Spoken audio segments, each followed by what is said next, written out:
Shalom Aleichem, sweetest friends. This year should be a special schus. Rabbi Marani Mirasi Sheyichyu, Moshe Beshdari, so Moshe Mordechai, Matan Ben Sarah, Rav Baruch Hurtz Ben Sarah Tzipora, Chaya Chevefega Basim Chalitis Basya, Dina Bracha Bas Esther Hadassah, Shalom Bracha Batzlacha, Brios Hashlema. It says in this week's Parshas Masei, Ki Ve'ir Meklato Yeshev Ad Mosa Kohen Agadol, somebody who kills B'Shogeg, accidentally sits in the Ir Miklat, in the city of refuge, until the death of the Kohen Gadol. V'acharei Mosa Kohen Agadol Yoshev Aretzech Al Eretz Achuzaso. And after the death of the Kohen Gadol, the Rotzeach can return to the land of his dwelling. It says in the Torah, in Tehillim, better, Hanechamadim mizahav umipaz rav, umisukim midvash v'noifes tzufim, gam avdachanetz habrahem v'shemra mekev rav. David HaMelech is saying that he will not exchange the sweetness of Torah with much gold. It's nechmad mizahav umipaz rav, umisukim midvash, it's sweeter than honey, it's more valuable than money. David HaMelech is telling us that it's more valuable than money. So, as an aside, I once saw that C.S. Lewis, who was a famous Christian writer, theologian, philosopher, so he writes that he never got this pasuk in Tehillim. He never got the pasuk. What does it mean that the Torah is sweeter than honey, better than gold? What's so sweet about Torah? So obviously C.S. Lewis never learned the shiurim of Moran HaGaon Reb Chaim Shmuelevitz on Shas. He never learned the Torah of Mori Rabbi HaGaon Gadol, David Yitzchak Man Zatzal, and Chumash, and the Rambam, and Sugyas. He never learned the K'tzais, he never learned the Nesivis. So such a person says, yeah, you just see maybe some laws, some interesting stories. But Mesikus HaTorah he never had, he was never zeichet to have. For that you need Torah Shabbal Peh, I guess, to help you appreciate the Mesikus of Torah Shabbal. In any event, David HaMelech is warning us not to exchange Torah for money. And the Gra says in the Even Shleima, the Metzudas Achem Deno Kodim L'famim Gam B'nei Torah V'yira. B'nei Shebetchila Mar Aponim L'dvarei Shi Nitzrechas Liyushav Ha'olam. Tov Torah Im Derech Eretz. Umisham Nimshach Achar HaMoisaros. V'omer She'akol Tzorech Loi B'chdei Sheyuchal Lilmod B'harvacha. U'lahavi Teref L'veisoi. V'achar She'masig Kol Ze Yoymar. Ki Nitzrech Loi L'aniach Limei Zikna O'acholi. Aval Rabbois Machshavis B'lev Ish. Ve'atzis Hashem Hisakum. So the Gra says that in this, people are captured in the net of Chemda. Even B'nai Torah V'yir reminds me, what B'nai Yissaschar writes in one place, that he's seen people who are mamish Kedoshei Elyon. I don't remember exactly the lashon he uses, but he uses a lashon of really very, very spiritual people. But when they got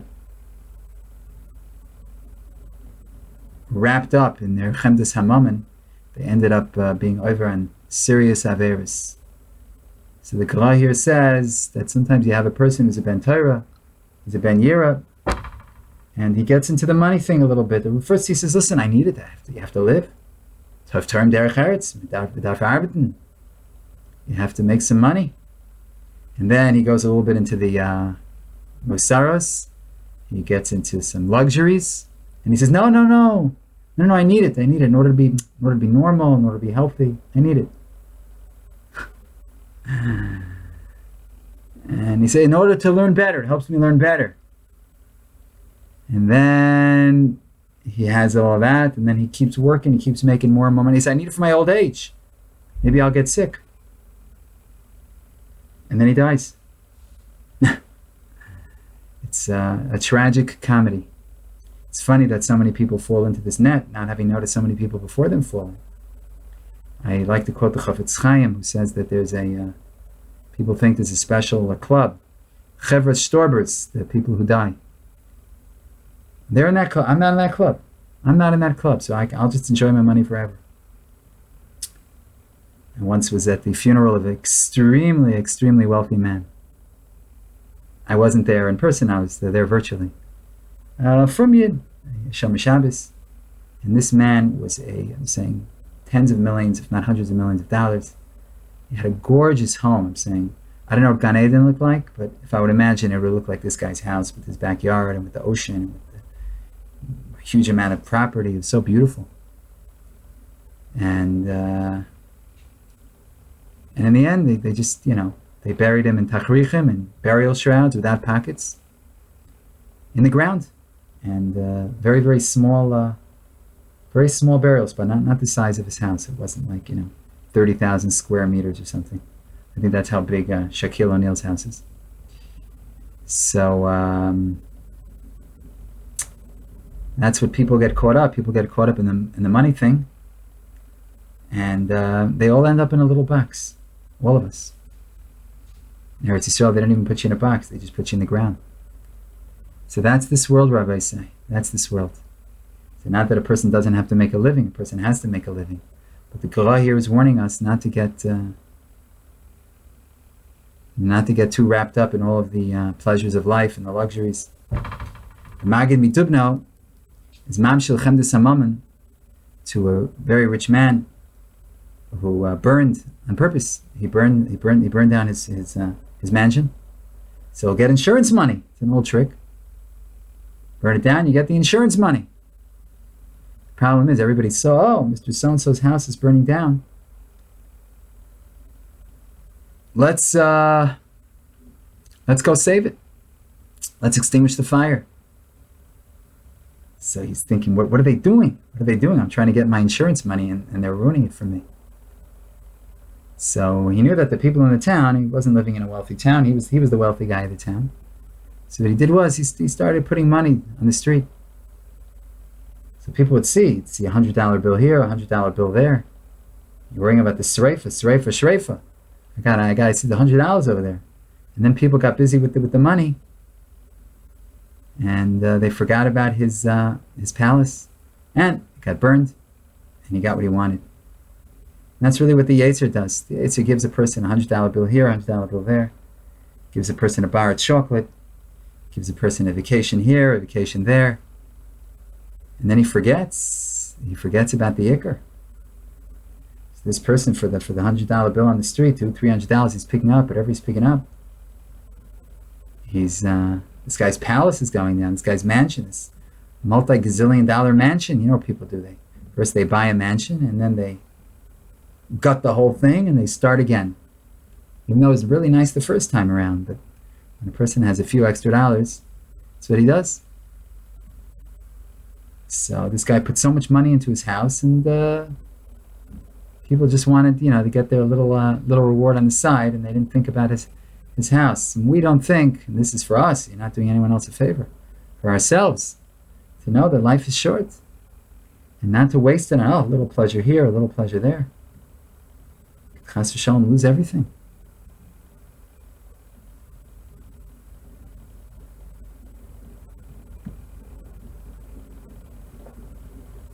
Elisha was merape Naaman with the help of HaKadosh Baruch Hu. He was mekadesh Shem Shemayim. Naaman was sick, and Elisha came to heal him. And Naaman wanted to give him gifts, and Elisha refuses. And then Gehazi, Elisha's servant, runs after him, and he's nishba l'sheker that Elisha sent him to get some money. So Elisha was mekadesh Shem Shemayim. Gehazi was mechal Shem Shemayim. Amalei HaKadosh Baruch Hu leGehazi say Chazal. Rasha, אתה אמרת חי השם כי המרצתי אחריו ולקחתי איתו ממומה. נשבעתי בשמי כדי לחלל לו. חייך.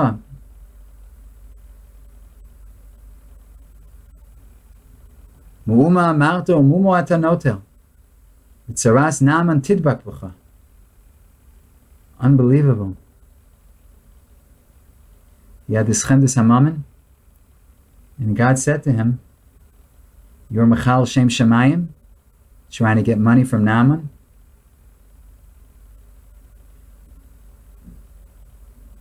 And therefore,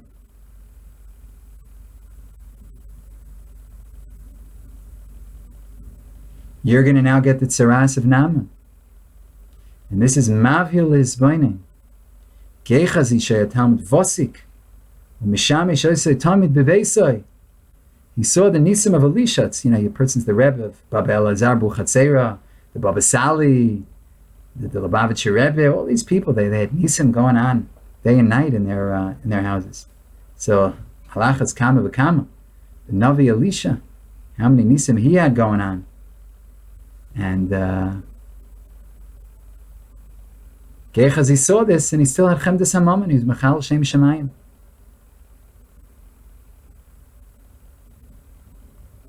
So he was Mechal Shem Shemayim, all for the Chemdes HaMammon. He wanted money. That's what he wanted. It says in the Gemara, and this is all brought by Hagoyin Reb Chaim Zaychik Zeichat Tzadik L'Vracha. It says in the Gemara, Tanu Rabbanan L'Olam Ya'adam Anvisan Kehillel. Person should be humble like Hillel. Masei b'shnei b'nei Adam shehim ruzeim zeh. Kol mi sheyelech v'yaknit es Hillel yitol arba me'ozuz. Two guys made a bet. It's not only today that people have extra time. People are looking for a good time, for some entertainment. In fact, they made a bet. Bet you 400 zuz. You can't get Hillel mad. Whoever gets Hillel mad first gets the 400 zuz. Amar Echad Ma'am, all right. One of the guys says, I'm going to do it. So that night, it was Erev Shabbos. Hillel's washing his hair. He goes al Pesach Beso, and he says, Mikan Hillel. Mikan Hillel calls him Hillel. Not Rabbeinu Hillel, not Hagoyin, not Tzaddik, Marana Rav Hillel. Hillel. It's on a first name basis with the Gadol Ador. Mikan Hillel. And Hillel's in the shower. So he wraps himself up with his towel. He goes out. If you look in we have a shir on this, explaining the Perush of Marana Rav Zatzal in this Gemara. It's mamish hafle v'fele pile plus. In any event, he wraps himself up. He goes out. And he says to him, Bini, he calls him. Ma'ata mevakesh. What do you want? What would you like? V'svilsta. Amar lei she'elish lisha, I have a question. He says, Sha'al, Bini, Sha'al. Ask. Ask, my son, ask. The Rav is medayik, why the two asking? Ne'mar Hashem shel ba'avlem segal galos. So he starts asking all these nonsensical questions. Like, this is what you're bothering with a few minutes before Shabbos. Washing my hair, I'm in the shower. He asked me, what about the oblong shape of the heads of the Babylonians? Or they're rounder than normal. Segal galos, round and round. So he says, yeah, they don't have good nurses who help their mothers give birth. They don't do a good job, so their heads come out not right. Ask him other nonsensical questions. And he says, listen, I have a lot more to ask. I'm afraid you're going to get angry at me. He wraps himself up. He says, listen, ask whatever you want. He says, are you Hillel that they call you the Nasi? He says, yeah. He says, there shouldn't be a lot like you in the Jewish people. He says, my son, why do you say that? He says, because I lost 400 zuz because of you. 400 zuz, I made a bet. That I'm going to be the one to get you angry. And now that I wasn't able to make you angry, I lost the bet. And now I have to pay 400 zuz to my friend. That was the bet. See, he says, be careful with your spirit. Have a zor b'ruchacha. Kedayu hillel shetoven al yodot arba meos zuz ve'aru meos zuz ve'holei. Better you lose lots and lots of money. The ikar is that I shouldn't be makbitz. That's the ikar. The ikar is I shouldn't be makbitz. Shouldn't get angry. I shouldn't lose my patience. Look at this shchisus hamidos. Look at this corruption of midos. He cares more about his 400 zuz than all of Klal Yisrael. What does Klal Yisrael want? Klal Yisrael wants tzaddikim, like Hillel. I'm thinking, has a day gone by in the last 2,000 or so years when someone hasn't learned the Torah of Hillel? Hillel, Beis Hillel, and everything that comes from that Torah, right? There's a sheet of Beis Hillel, and then there's what the Amoraim say, and what the Rishonim say, and what the Achronim say, and what you say when you're learning, and your Havana, and your Charus's Havana, all from the great Hillel. And why was he so great? Already Chazal tell us, because we paskin halacha like him, because first he'd say the shita of Beis Shammai, then his own shita.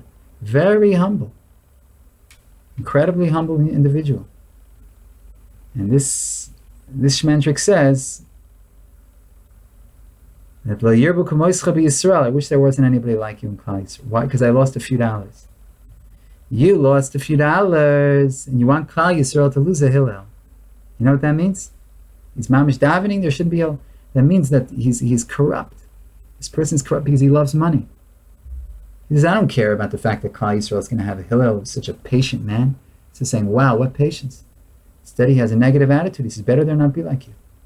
Reminds me of the Shmaka Masei with the Lubavitcher Rebbe, the Satmar Rebbe. Don't worry, I told thousands of Lubavitcher Rebbe stories in my life. But I also like telling Satmar Rebbe stories. Thousands, probably, maybe. But certainly I love telling Rebbe stories, and I like telling Satmar Rebbe stories as well. Even though I'm not a card-carrying Satmar Chassid, but that's only because I don't know if Satmar has special cards that you get to carry. In any event, a Yid once came in a wheelchair to the Satmar Rebbe, and he cried. He's paralyzed because he can't walk, whatever. He needs money. So the Satmar Rebbe, Kedarko B'Kedesh, he gave him a very, very large sum of money. The Satmar Rebbe was legendary for his generosity. And a minute later, the guy leaves the room, and the Gabayim come to run to the Rebbe and said, Rebbe. The man was a fake. It's called today fake news. He really can walk. He just walked right out of his wheelchair. He was so upset. The Rebbe gave him all that money. And the Rebbe said, Azoi, he's healthy. He walks. Baruch Hashem. What do I want? I want the guy should be paralyzed. I want the guy shouldn't have legs. No, Baruch Hashem. So happy he's healthy. A Yid is healthy. Money already. Money comes and money goes. Adam doeg al ibud damav ve'eno doeg al ibud yamav. The person worries about the loss of his money, doesn't worry about the loss of his days. Damav ve'enam oizrim v'yamav ve'enam chayzrim. Money isn't going to help him, and his days aren't coming back. So the Rebbe was happy. This guy wasn't happy there was a Hillel. He should have said, listen, I know I lost 400 zuz, but Baruch Hashem, we have Azah Yidden in the Welt. Baruch Hashem, such a Jew like Hillel, the Gadol Ador, is showering before Shabbos. And he keeps coming out in the middle of the shower to talk to me. In the mikveh, when people go shower before or after the use of the mikveh, so a lot of times they're having conversations. But you can't really hear the other guy sometimes because of the water. The water's making noise, it's in your ears, and it's hard to hear. So people, they try to scream over the water. Sometimes you hear, sometimes you don't hear. So I've seen many of these conversations take place, but I've never actually seen someone leave the shower in the middle to listen up. He wraps himself up with a towel, and he says, I'm sorry, I couldn't hear you. Can I hear what you have to say? No, you're in a rush. You gotta go. You have mikveh, you have things to do. It's Friday, you're busy. So that's the moichedike Milo of Hillel. Hillel is Gadol Ador. He's very busy. A lot to do, a lot to learn. And he interrupts, wraps himself up with a towel. Wrapping yourself also is what Dayanim do. It's a chshivus. And he listens to this man. And all this man can think about is his stupid few dollars. It's Arba Meo Zuz. It's called Zuz. Zuz. It's Zuz. From here to there, there to here. Think you're going to hold on to your money? No. Nobody holds on to their money. Just person dies with however many toys he has, and then he passes it on. So that's how much money could be mashchis leiv ha'adam. It could corrupt the heart of man. And therefore somebody who's so blinded by his love of money can't appreciate this great light in Klal Yisrael of Hillel.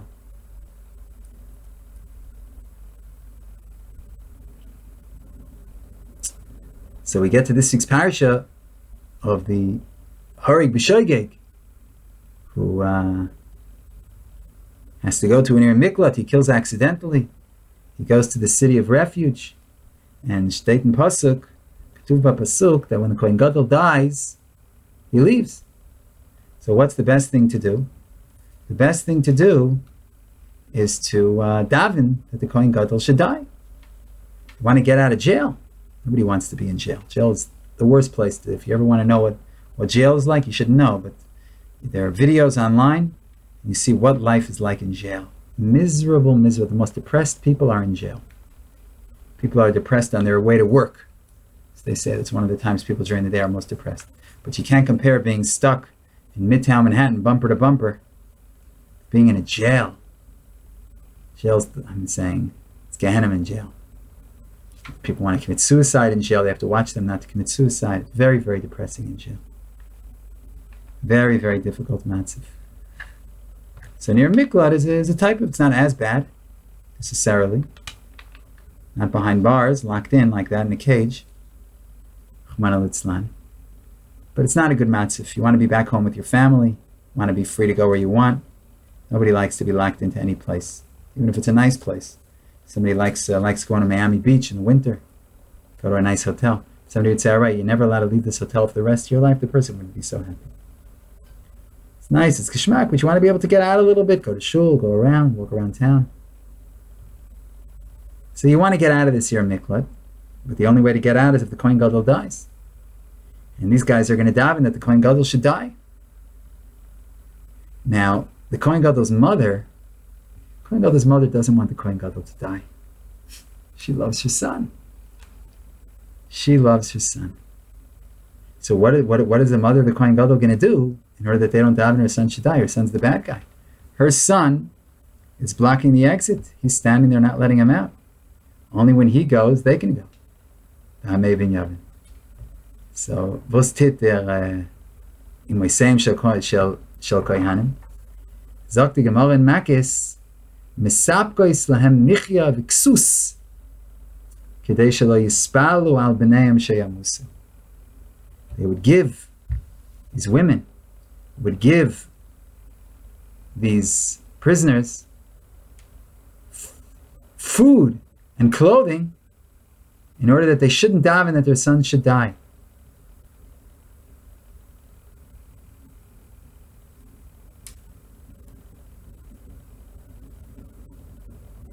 Wow, says Rav Zaitchik, this is an unbelievable idea. They're going to bake some cookies, and they're going to knit a sweater or two, and then they're not going to daven. Look at the sheikhad. Look at the bribery of taking a drink, some food, some clothing. These people went into Golus.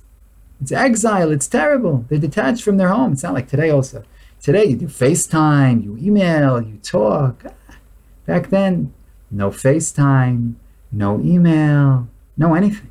You're just detached. You're no connection. Far away from the mishpacha. They're living a life of being a stranger, with strange people in a strange land. B'tzar Golus, like we know from our Lamdish Shiurim and Makis, that Golus is the kapore. The Golus of the, also regular Golus of kapar, but the Golus of the Yer Miklat. It's kemat kitzar misa, and he can get out. He just has to daven. So what does she do? She bribes him. The mother's bribe the guys. No, delicious cookies, and they're not going to daven anymore. Why? Because they love that Gashmias so much. Incredible. Amish incredible. So that's the Sheikhad of Mammon. The Sheikhad of Mammon. So Marav Rabbi side, this is really just maybe the biggest test, probably the biggest or second biggest test of our door in our in Unser Kreis and in our communities. One is the Inyane Kedusha. Very, very, very big test. That people should be nizhar b'Inyane Kedusha.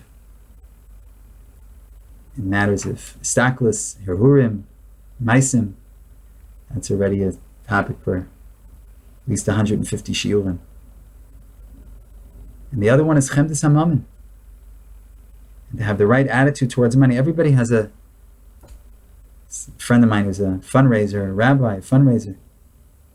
He said everybody has a complex relationship with their money, and I see that. Very complex. People have complex relationships with their spouses, with their children, with their parents. People have complex relationships with their money. I don't know if there are any books. I would love to read books about the psychology of money, the relationships people have with their money, different attitudes, different understandings, different feelings. Just like everything else, everyone's different. It's fascinating. You can have a guy who can be so rich, but it's hard. It's very hard for him to part with his money. As I'll say, if you're gozel pruta mechaver kilo not al nafsho, it's like he took his soul. It's really hard for people. They're very connected to their money. And yet money is only a means. It's not an end. But many people, it doesn't matter how much they have. They need more. There's a lot to it, obviously. There's the security of knowing you have a lot of money. There's a feeling of self-worth. Oh, how much are you worth? Oh, I'm worth. And worth is measured in material terms. In economic terms, that's how much you're worth. Ask me, how much is my daughter worth? A daughter, Hashem, more than one. So how much is each of my daughters worth? Well, if you ask me how much money my daughters have, from all the tooth fairies, all the times the tooth fairy has visited them, over the years, I don't know, they saved up maybe 22 shekel, 23 shekel, $6, $7, $8. That's how much they're worth. But how much are they worth? They're worth more than the whole world. If you would give me literally all the money in the world, you make me rich like Mark Zuckerberg and Warren Buffett together, just to not see and have contact with my daughter for a year, I wouldn't do it. Miss out on a year of raising my child, of being in contact with my child? So how much is she worth? So it's important, first of all, to know the value of things.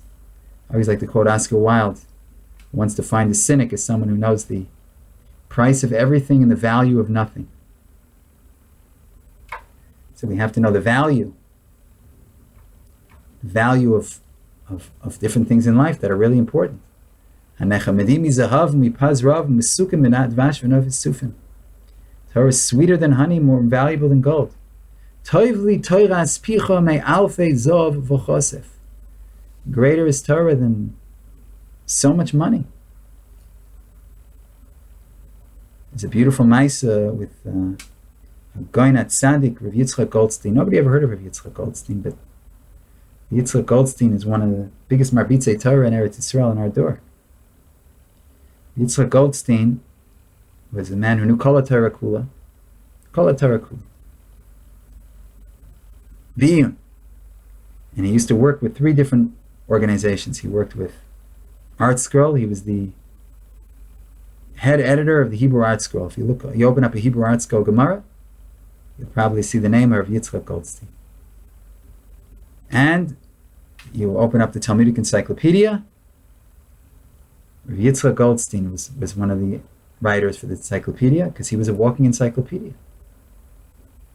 And the Otzer Mefarshei Talmud, which is also an encyclopedic work on each sugya, gathering together all the shittas. But he wasn't just an encyclopedia, he was a lamdan. And he was a very, very simple man. People in his neighborhood used to call him Mr. Goldstein.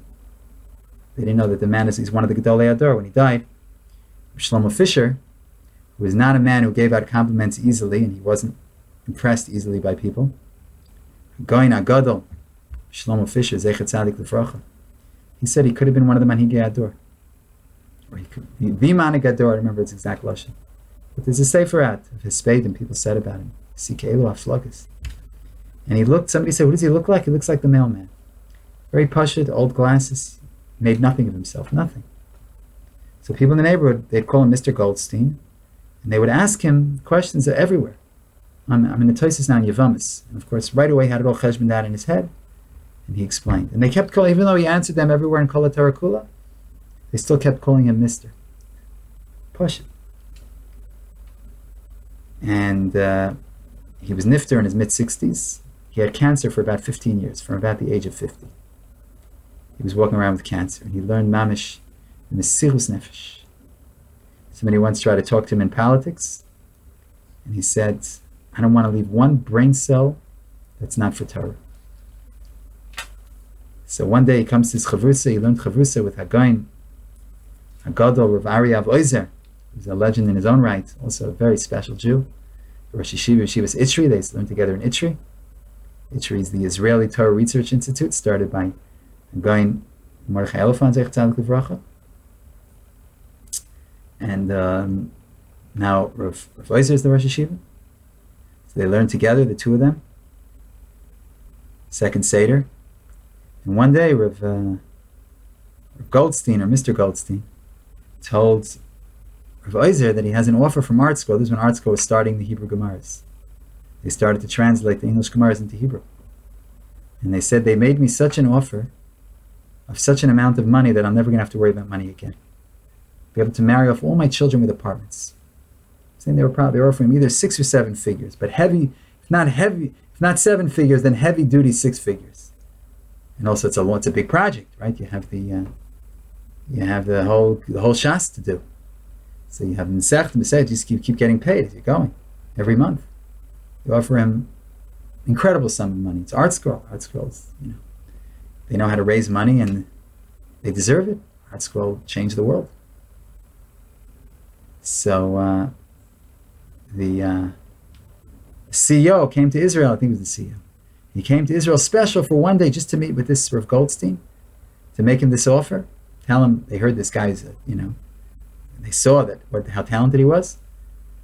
And not only could he do encyclopedias and write that, but he could also write Pashut Pshat in the Gemara that everybody can understand. So he's worth the money. So he said to Rav Ozer, they made me this offer. What do you think? And he said, listen, for me, you're my life. If I lose you, what did Rabbi Tarfon say to Rabbi Akiva after he said a good word? Kol ha'parish mimcha k'parish min ha'chayim. But chayecha kodim, your life comes first. For me, I'll be losing my life.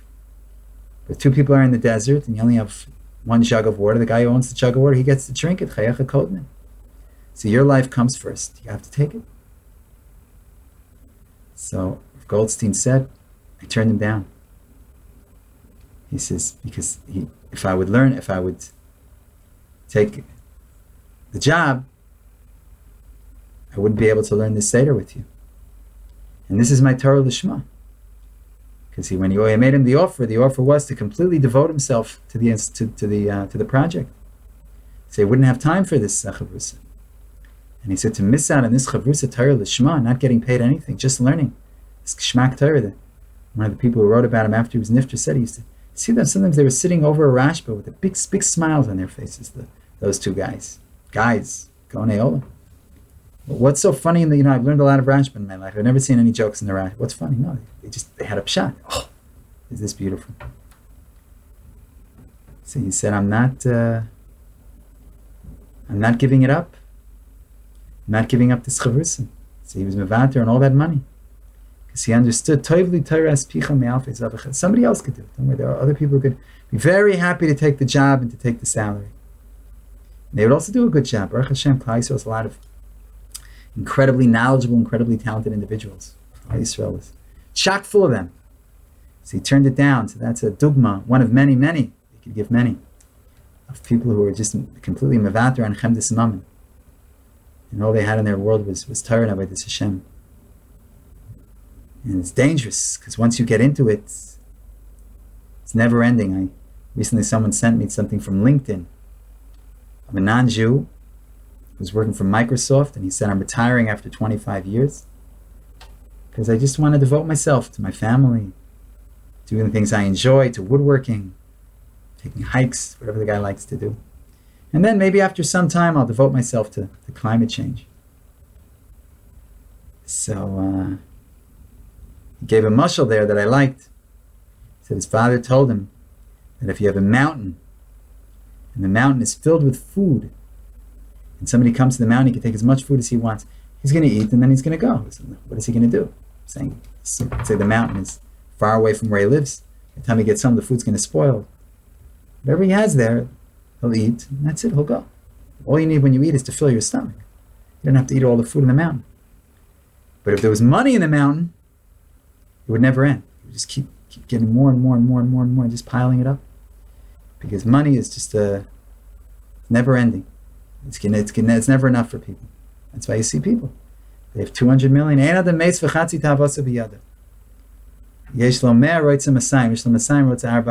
to quote the great British-Irish rabbi Isaac Bernstein, Zecher Tzadik Levracha, who was nifter much too young.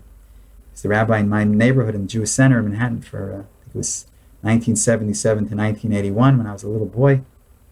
I was in school with his sons. So he gave the most incredible Chumash shiurim. I think he was the greatest orator I've ever heard in my life in English. Incredible. Just incredible. So he had a lot of good one-liners.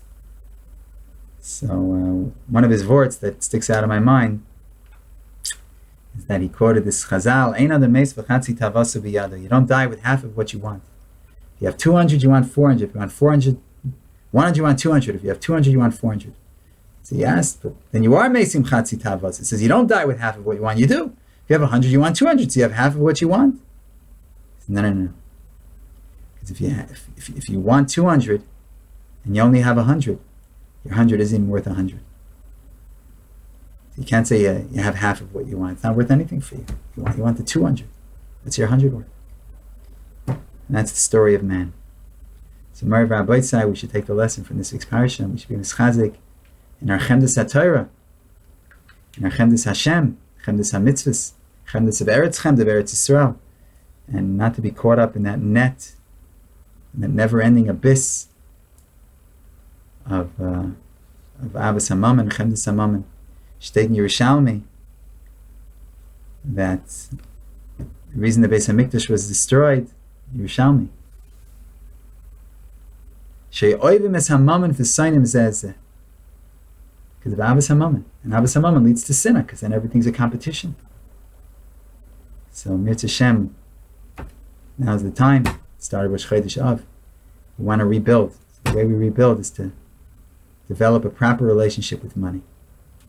Big avoda. Okay, there's a lot more to talk about in Mirz Hashem, hopefully in the future. I thank you so much for listening. It was incredible. Shalom, shalom. Shabbos, good Shabbos.